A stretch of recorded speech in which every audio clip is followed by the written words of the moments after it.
Cubbuun hiyyeessota Itoophiyaa irratti raawwatamaa jiru daangaa darbeen oduun gaddisiisaa fi gaaffii sammuu namaa nyaatu mana hidhaa Saawudiitii dhagahame.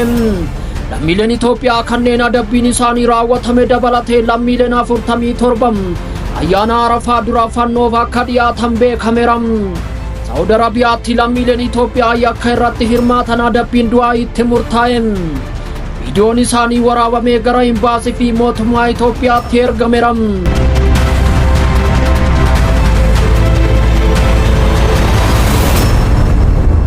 Lagannaa hojii walqabatee hakimoonni buleeyyiin dhiibban hojii itti dabaluu fi dhukkubsattoonni yaala barbaachisaa argachaa kan jirre himaniiru.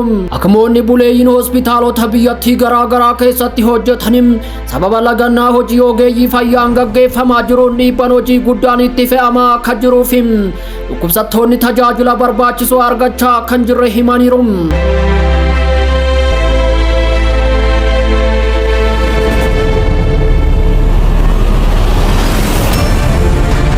Cubbuun hiyyeessota Itoophiyaa irratti raawwatamaa jiru daangaa darbeera. Oduu gaddisiisaa fi gaaffii sammuu namaa nyaatu mana hidhaa Saawudiitii dhagahame. Lammiileen Itoophiyaa kanneen adabbiin isaanii raawwatame dabalatee lammiileen 47 ayyaana Arafaa dura fannoof akka dhiyaatan beekameera. Saawudi Arabiyaatti lammiileen Itoophiyaa yakka irratti hirmaatan adabbiin du'aa itti murtaa'e. Viidiyoon isaanii waraabamee gara imbaasii fi mootummaa Itoophiyaatti ergameera. Garuu haga ammaatti lubbuu isaanii baraaruuf furmaata tokkollee hin arganne jedhame. Mul'ataan obboleessi koo Khalid Muhammad Ibroo jedhamu lammiilee Itoophiyaa ajjeefamuuf guyyaa eeggataa jiran keessaa tokko ta'uu BBCtti kan hime yoo ta'u, yeroo darbe obboleessa koo dabalatee lammiilee 3 ajjeesuuf fuudhanii deeman jedhe. Oduu kana keessatti mul'ataan nama odeeffannoo dhugaa qabuu fi waan nama gaddisiisu BBC ifa godhee jira. Akka mul'ataan jedhutti qondaalli mootummaa Itoophiyaa tokko lammiilee kana waliin qaban wal argem waliin haasa'uu fi isaanis adabbii du'aa eeggachaa akka jiran Saawudii keessatti mana hidhaa Naajiraan keessatti argamu. Viidiyoon isaanii waraabamee gara ministeera dhimma alaa fi imbaasii Itoophiyaa Riyaaditti argamutti ergameera. Kana jechuun mootummaan Itoophiyaa rakkoo fi beela lubbuu kana quba qaba. Garuu haga har'aatti tarkaanfii furmaata fidu tokkollee hin fudhatin jira jedhame. Xalayaa barreessinee deebii hin arganne kan jedhu mul'ataan akka ibsa isaa irraa hubannutti mootummaan Itoophiyaa yaalii gochaa ture yeroo garaa xalayaa mootummaa Saawudiitti barreessaa ture. Murtii adabbii du'aa kana akka haqan gaafachaa ture. Garuu deebiin nufu yeroo hundaa tokko. Murtee keenya hin kabajnu, nama kana adabbii du'aan adabuuf jirra, irra deebinee hin ilaallu kan jedhudha jedhe.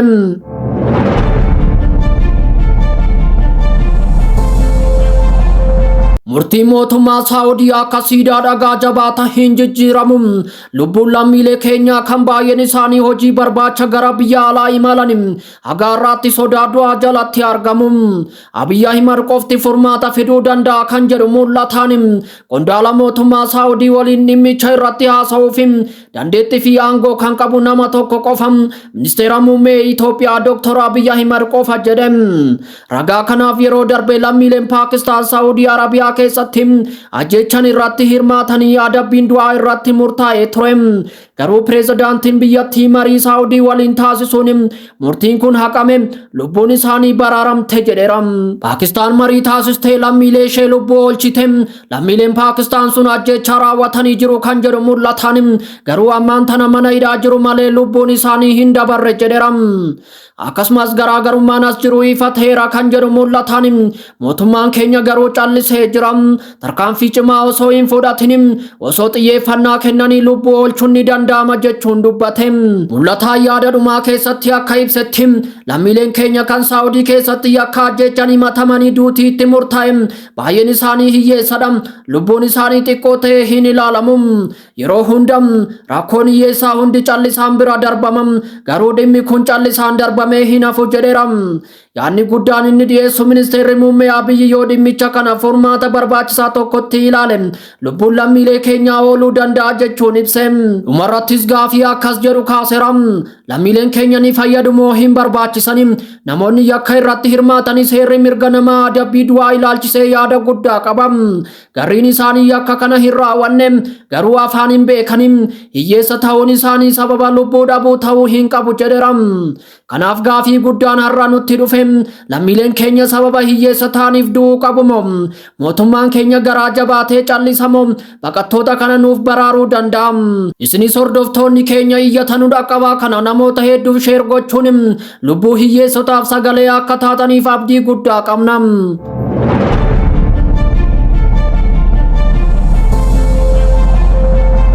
Oduu walqabatee lammiileen Itoophiyaa 700 Maayinaamaar keessatti rakkoo hamaa keessa turan gara biyyaatti deebi'anii jiru jedhame.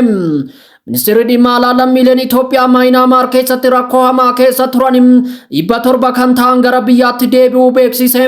Dubbii himaa ministeerichaa Ambaasaadder Nabiyaat Geetaachoo ibsaarra laataniin lammiilee gara biyya isaaniitti deebisuuf ammallee karaa imbaasii Itoophiyaa Niiw Deelii jiruun tattaaffiin taasifamaa jiraachuu beeksisaniiru. Dabalataanis namoonni dhuunfaa fi dhaabbileen sobaa ministeera irraa bakka bu'ummaa qabna jedhaniif biyya alaatti carraa hojii fi barnootaa dhiyeessina jechaa akka jiran ibsaniiru. Namoonni dhuunfaa fi dhaabbileen sobaa kunneenis dhaabbilee dhimmi ilaallatuun hordoffiin taasifamaa akka jiru akeekaniiru. Akkasumas uummanni barnoota fi carraa hojii biyya alaa ilaalchise duula miidiyaa hawaasaatiin akka hin gowwoomfamne akeekkachiiseera jechuun FMC'n gabaaseera. Lammiileen Itoophiyaa Maayinaamaar keessatti kaampii seeraan alaa keessatti ukkaanfamanii turan kaampicha keessaa ba'uun gurraandhala bara 2017 namoota hidhatan harka galani. Lammiileen Itoophiyaa gareewwan hidhattoota adda addaa lama waraana Dimookiraatawaa Kaarenbiin Vooltii fi Boorder Gaard Foorsi jedhamanii qabamanii kaampii yeroo keessatti haala rakkisaa keessa jiraachaa turaniiru.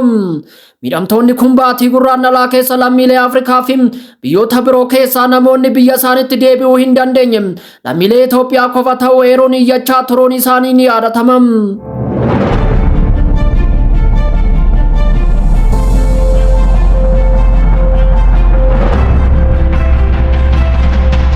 Lagannaa hojii walqabatee hakimoonni buleeyyiin dhiibban hojii itti dabaluu fi dhukkubsattoonni yaala barbaachisu argachaa kan jirre himani.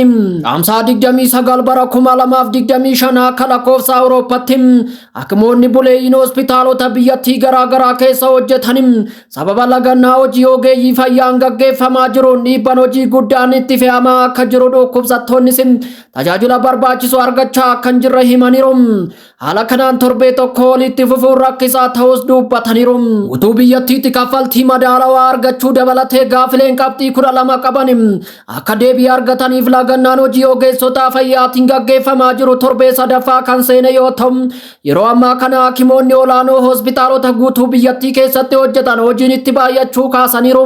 Dooktorri buleeyyiin hospitaala ispeeshaalaayizidii Xuqur Ambassaa nageenya isaaniif jecha maqaan isaanii akka hin dhahamne gaafatan tokko Addis Istaandardi dubbiseera. Kophaa isaaniitti dhukkubsattoota kutaa yaalaa ariifachiisaa galan hedduu yaaluuf dirqamuu isaanii eeruun kanaanis dhiibban hojii natti dabaleera jedhani. Har'a bulee amma immoo galaan jira. Kaleessa hospitaala dhuunfatti hojjechaan ture har'a saasan jira. Akkasumas jiraachuu qofaaf yeroo rakkisaa fi hamaa dabarsaa jirra jedhaniiru. Itti dabaluudhaan dhukkubsattoota kutaa yaalaa ariifachiisaa hedduu kophaa isaanii akka isaan kunuunsan dirqisiifamaa jiraachuu ibsuun kunis dhukkubsattoonni yaala isaan barbaachisu akka hin arganne taasisaa jiraachuu dubbataniiru. Dhukkubsattoota jiran kophaa koo ilaalan ture. Dooktorri anuma tokkicha waan ta'eef dhukkubsattoota osoo kanaan dura ilaalamanii jijjiirama guddaa fiduu danda'anii rakkachaa jiraachuu argaa jirra. Itti dabaluunis kun haga yoomitti akka itti fufu namni beeku hin jiru. Garuu yeroon dheerataa waan jiruuf nutis humna keenyaa ol dhama'uudhaan guutumatti hojii dhaabna. Yeroo sanatti dhukkubsattoonni keenya ni miidhamu jechuun yaaddoo isaanii ibsani. Dooktorri Yuunivarsiitii Waachaamotti hospitaala ispeeshaalaayizidii yaadannoo giiftii Illeenii Mohammad keessatti hojjetan kan biraan akka jedhanitti doktoroonni hospitaalichaa hanqina jiru guutuuf hojjechaa kan jiran ta'us haalli jiru rakkisaa ta'uu Addis Istaandarditti himaniiru. Yeroo ammaa kana kutaa yaalaa ariifachiisaa keessatti jeequmsi xixiqqoon yoo uumame bu'aan isaa hammaataa waan ta'eef achitti qindoominaan hojjechuuf yaalaa jirra. Garuu hojii tumsa yaalaa barbaadu waan ta'eef baay'ee ulfaata. Haala kanaan itti fufuu hin dandeenyu jedhe. Namoonni kutaa yaalaa ariifachiisaa keessa jiraachuun qofti gahaa miti kan jedhan dooktorichi fakkeenyaaf dhukkubsattoonni yaala baqaqsanii hodhuu yookiin yaala cimaa barbaadan akkasumas deddeebi'anii yaalaman jiraachuu danda'u. Ammaaf garuu ani beellama kennuu qofan danda'a jedhe. Itti dabaluunis yuunivarsiitii keessa waan jiraniif itti gaafatamummaa 2 kiliinikaa fi barnoota kan qaban yoo ta'u kanarraa kan ka'e dhukkubsattoonni tajaajila yaala barbaachisaa ta'e argachaa kan jirre dubbataniiru. haala baay'ee ulfaataa ta'e keessa jirra. Hundi keenya wanti kun furmaata argatee dhukkubsattootaaf tajaajila barbaachisaa kennuu barbaanna. Jireenyi ogeessa tokko isa kaan malee wanti jedhamu hin jiru. Yeroo hunda bu'aa dhukkubsataa yaaltuuf hojjetta. Kana gochuuf ogeessi fayyaa guutuun hojiitti deebi'uu qaba. Ani akka yaadutti fedhiin ogeeyyii fayyaa hundaa gaafiin isaanii deebi'ee fi hojiitti deebi'uudha jechuun haala jiru ibsaniiru. Dooktarri olaanaan hospitaala ispeeshaalaayizidii waliigalaa yuunivarsiitii Gondor maqaan isaanii akka hin naamne gaafachuun Addis Istaandardii waliin turtii taasisan kan biraan akkas jedhaniiru. Tajaajilli kanaan dura hospitaalichi kennaa ture addaan cituu eeruun hospitaalichi hin cufamne jedhamuudhaaf qofa banaa ta'uu eeraniiru.